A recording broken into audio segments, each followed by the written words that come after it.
নিতাই গৌরাঙ্গ জয় নিতাই গৌরাঙ্গ। আমি সেদিন বলেছিলাম আমাদের মায়াপুরে একটা ভক্ত গোষ্ঠী আছে, কেউ কোথাও দেহত্যাগ করলে, বিশেষ করে সন্ন্যাসী যারা দেহত্যাগ করেন তাদের সমাধি হয়, বাকি যারা প্রভু মাতাজি ব্রহ্মচারী তাদের অন্ত্যেষ্টিক্রিয়া দাহ করা হয়। তো একটা গ্রুপ ভক্ত আছে, তারা এরকম চিতা জ্বালায়, তাদের অভ্যাস, তাদের পরিপাটিও আছে, সাজ সরঞ্জাম সব আছে, কাঠ খাট বিছানা যা যা লাগে ওদেরকে বলে দিলে।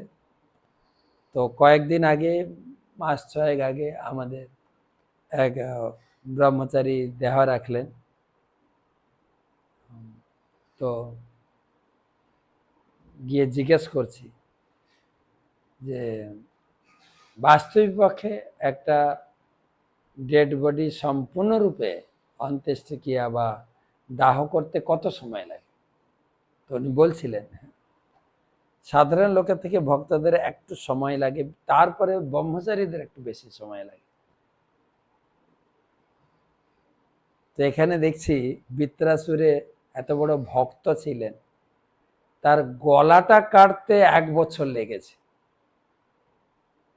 কত বিখ্যাত ব্যক্তি! আর কি না, যখন উপযুক্ত সময় হলো মৃত্যুর, তখন মারা গেলেন। উপযুক্ত সময়।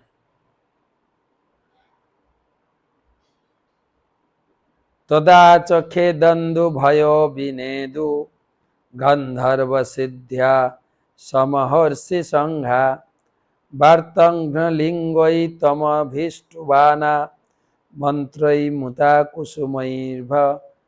কুসুমৈরভবর্ষন।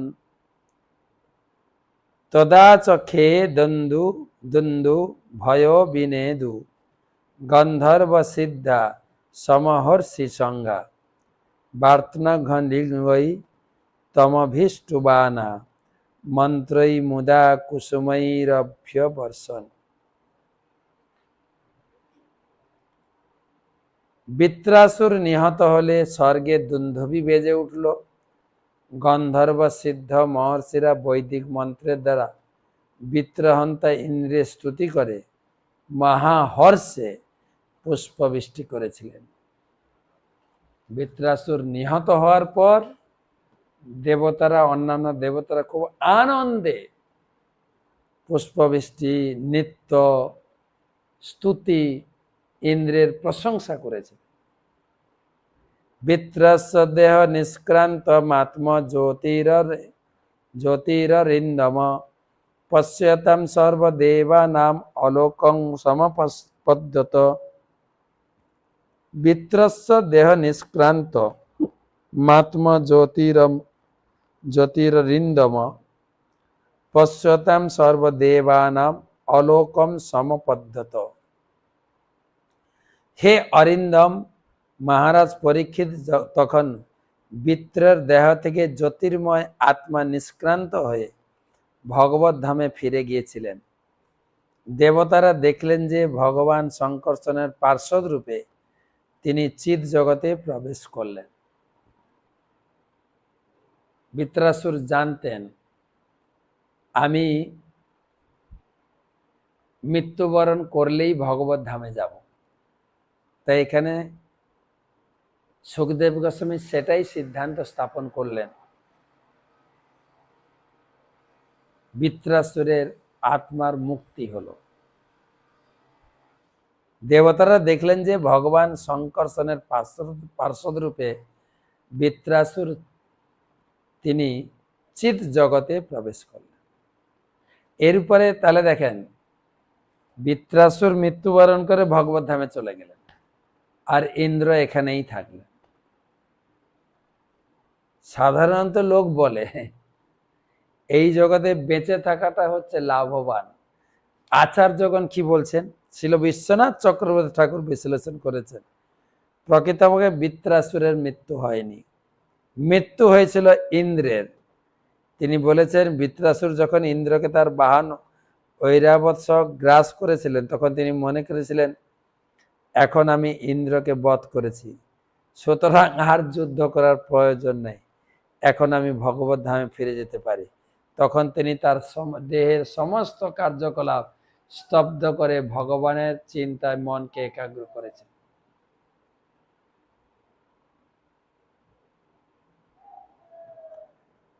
আর তখনই ইন্দ্র তাকে মেরেছে। দেখেন, বৃত্রাসুরের দেহের এই নীরবতার সুযোগ নিয়ে ইন্দ্র তার উদর ভেদ করেছিলেন এবং বৃত্রাসুর যেহেতু সমাধিমগ্ন ছিলেন তাই ইন্দ্র সেখান থেকে বেরিয়ে আসতে সক্ষম হয়েছিলেন। এই অন্তর্নিহিত অর্থ কি করে বুঝবেন?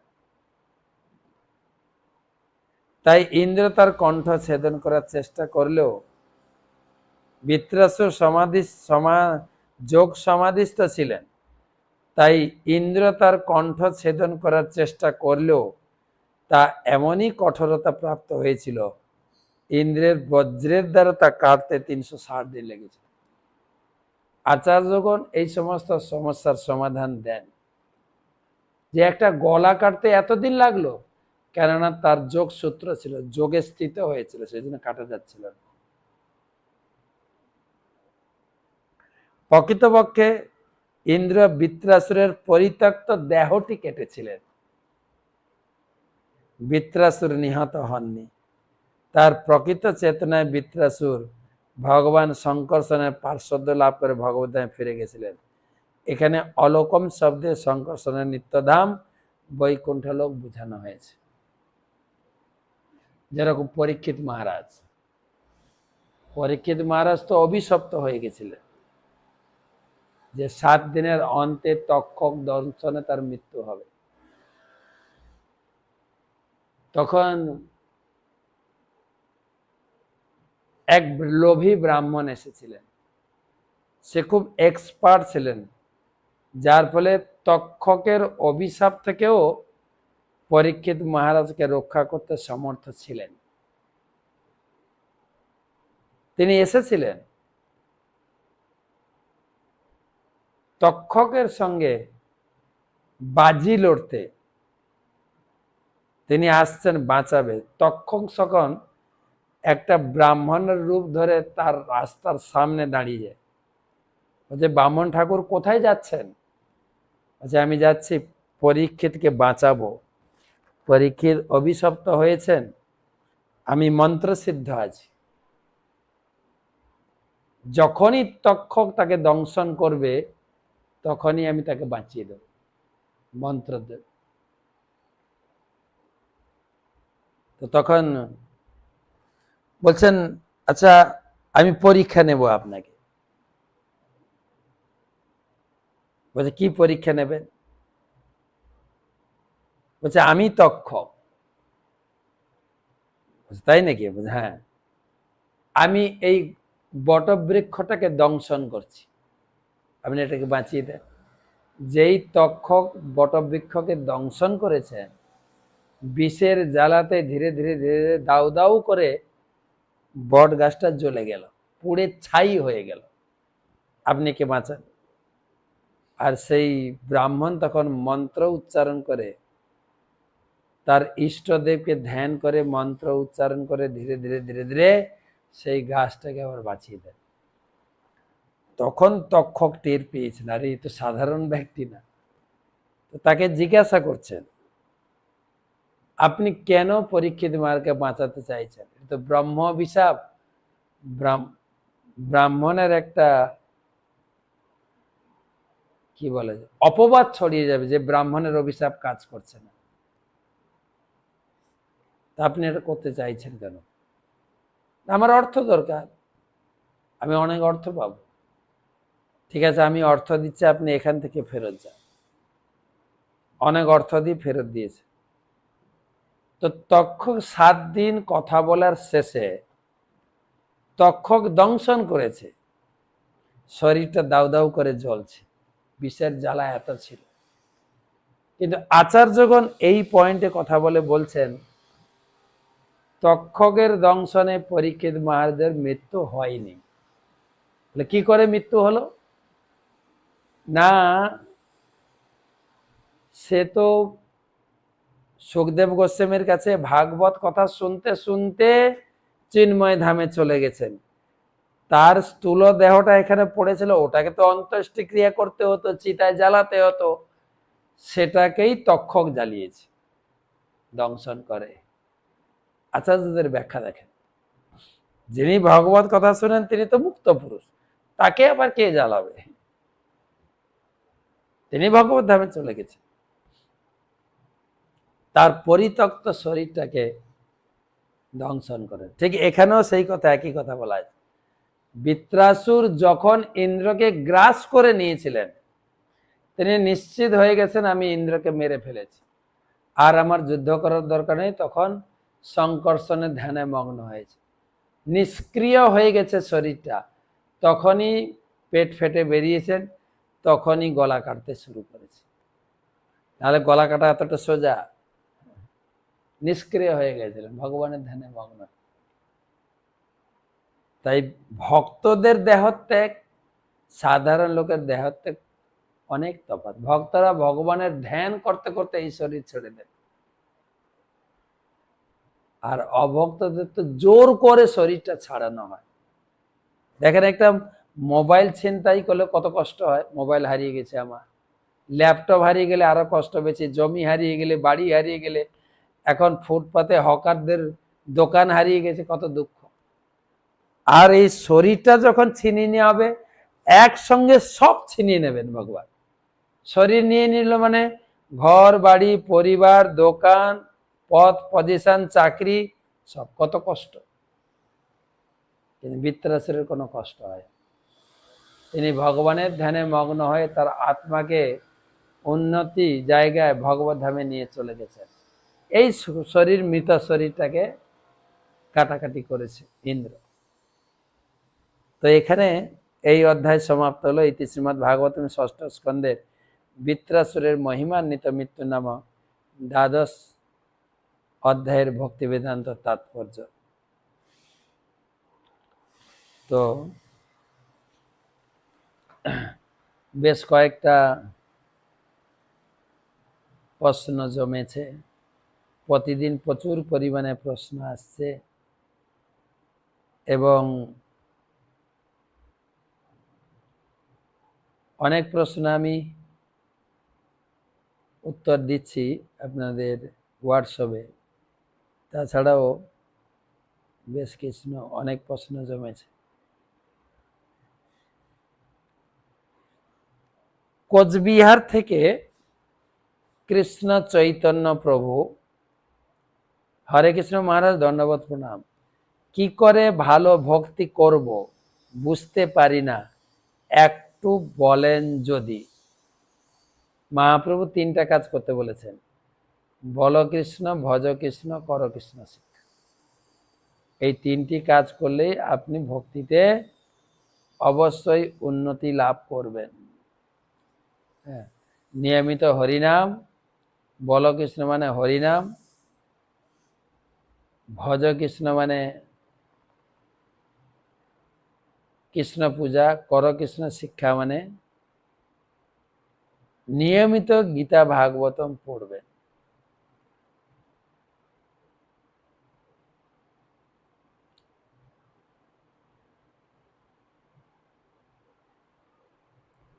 পরবর্তী প্রশ্ন, গৌরী মণ্ডল মাধুর্য কাদম্বিনীতে বলেছেন ভক্তির 9টি ধাপ, খুব সুন্দরভাবে বুঝিয়েছেন। শ্রদ্ধা, সাধুসঙ্গ, ভজন ক্রিয়া, অনর্থ নিবৃত্তি, নিষ্ঠা, আসক্তি, ভাব ও প্রেম। এই শ্রদ্ধা কিভাবে তৈরি? শ্রদ্ধা দুভাবে হয়, স্বাভাবিকই শ্রদ্ধা, বলাৎ উৎপাদিকা শ্রদ্ধা, এরকম বর্ণনা আছে শাস্ত্রে। স্বাভাবিক কারোর প্রতি শ্রদ্ধা হয়, ভগবানের প্রতি শ্রদ্ধা, কৃষ্ণের প্রতি ভালোবাসা, কেউ নরসিংহদেবকে ভালোবাসে, স্বাভাবিক এসে যায়। আবার বলপূর্বক, বলপূর্বক মানে এই গীতা ভাগবতম পড়ে হরিনাম করে গুরুর নির্দেশে ভগবানকে তোমাকে ভালোবাসতেই হবে, গুরুদেব বুঝিয়ে বুঝিয়ে বুঝিয়ে বুঝিয়ে, এই বলপূর্বক শাস্ত্র পড়ে গুরুদেবের কথা শুনে নিয়মিত যদি হরিনাম করেন, ভাগবত গীতা ভাগবতম পড়ে, ভগবানের প্রতি শ্রদ্ধা জাগবে। আর যদি শোনেন, আমাদের একটা জাগতিক গান আছে, কখনো দেখিনি তারে, তার অল্প অল্প গল্প শুনেছি, গল্প শুনে গল্প শুনে তারে আমি অল্প অল্প ভালোবেসেছি। যদি বেশি করে ভগবানের কথা শুনেন, তাহলে ভগবানের প্রতি ভালোবাসা জন্মাবে। যদি বলা হয় আমাদের পাড়াতে একটা ভালো ডাক্তার আসবে, খুব ভালো ডাক্তার, রোগীর সঙ্গে খুব ভালো মেশেন, কম ঔষধ দেন, রোগীর জন্য অনেক সময় দেন, কম ফি, বারবার এই ডাক্তারের কথা শুনতে শুনতে আপনারও ইচ্ছা হবে রোগ ব্যাধি না থাকলেও ডাক্তারকে একটু দেখিয়ে আসি না। ঠিক সেই রকম ভগবানের কথা প্রচুর পরিমাণে শুনলে তখন ভগবানের প্রতি ভালোবাসা বাড়বে, আর তখন ভক্তি করতে পারবেন। বেশি করে এই লেকচার বা আমাদের ক্লাসগুলি শুনুন, আর যা শুনবেন সবাইকে একটু বলার চেষ্টা করবেন, ঠিক আছে? তাহলে ধীরে ধীরে এই যা শুনেছে সেগুলো প্র্যাকটিস হয়ে যাবে।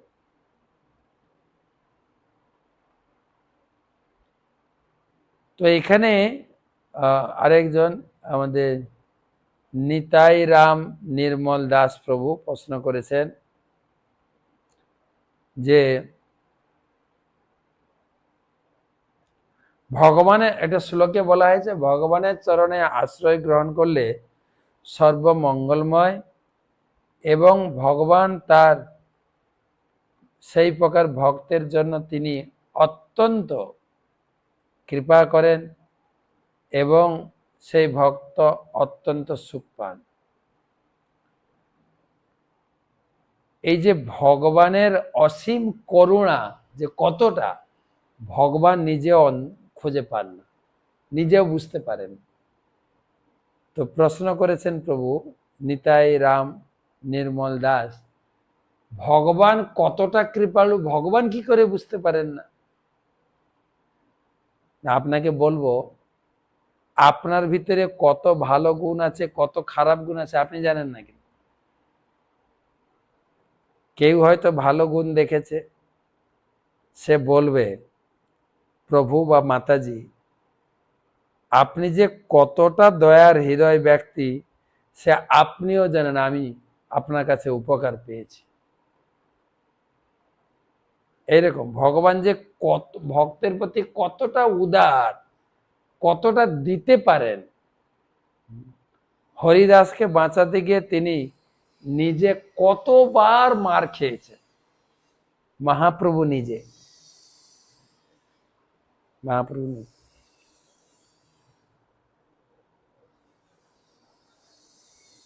ভগবান তার ভক্তকে বাঁচাতে গিয়ে।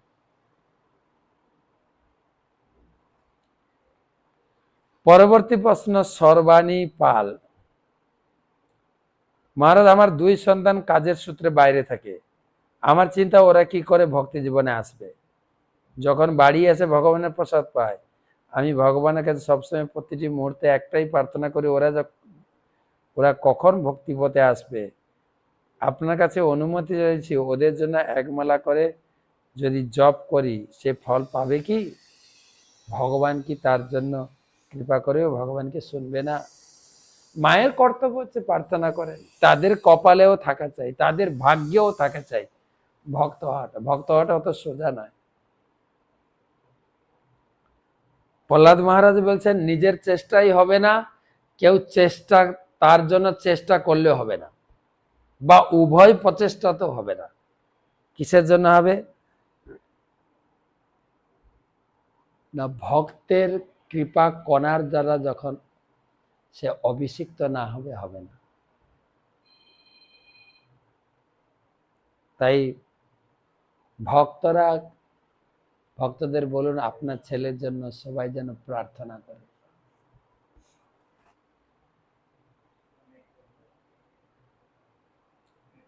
পরবর্তী প্রশ্ন, শ্রেয়সী গাতাইত,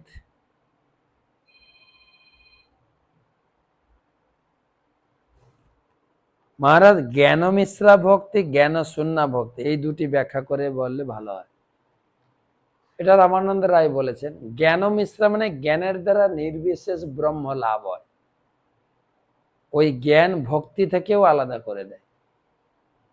আর জ্ঞান শূন্য মানে সে ভগবানের চরণে আত্মসমর্পণ করে, যে জ্ঞান কেবল ভগবানকে লাভ করতে সহায়তা করে, সেই জ্ঞান জ্ঞান শূন্য। জ্ঞানেতে অহংকার এসে যায় এবং ব্রহ্ম লাভ হয়। আর জ্ঞানের মেন জিনিস হচ্ছে পড়ে কেনে লোক কৃষ্ণ জানিবারে, সে যদি নহিল বিদ্যা কি করে। তাই জ্ঞান মিশ্রা মানে নির্বিশেষ ব্রহ্ম জ্ঞান, যেটা কেবল মুক্তিতে সাহায্য করে, নিজে নির্বিশেষ ব্রহ্ম লাভ হয়। আর সেই মুক্তি ভক্তরা চায় না, ভক্তরা কেবল ভগবানের প্রতি ভক্তি চায়। তাই জ্ঞানের পরিপূর্ণ পর্যায়ে ভগবানের প্রতি ভক্তিতে অধিষ্ঠিত হয়।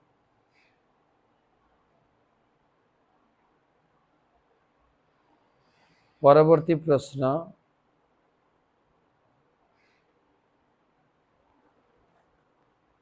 একটা কোয়ারি আছে, আমার পুরনো জপমালার একটা বিট ছিঁড়ে গেছে, এখন গেঁথে দিলে টাইম লাগবে, এখন কি করা যায়? আমি একটা নতুন মালা কিনেছি, সেটাতে জপ করব। করতে পারেন, আপনি তো কাছেই আছেন, এখানে অনেক লোক মালা 1 ঘন্টায় গেঁথে দেবে আপনাকে। যদি দোকানে দেন যারা মালা গাঁথে, 1 ঘন্টায় গেঁথে দেবে। মায়াপুরে করে, কিছু ভক্ত বাইরে থেকে আসে, সঙ্গে সঙ্গে দিয়ে গেঁথে নিয়ে চলে যায়। যেভাবে হোক নতুন মালা জপ করলেও মালাটি গেঁথে নেবেন। গুরুদেবের দেওয়া জপমালাটি যতদিন রাখতে পারেন, 2-1টা গুটি ভেঙে গেলে, ছিঁড়ে গেলে নতুন করে গেঁথে নেবেন। তো আজকে এই পর্যন্ত রাখি, সবাইকে ধন্যবাদ, কৃতজ্ঞতা জানাই। কালকে আবার আপনাদের সঙ্গে দেখা হবে এই ভাগবত রসমাধুরী ক্লাসে। শুভরাত্রি।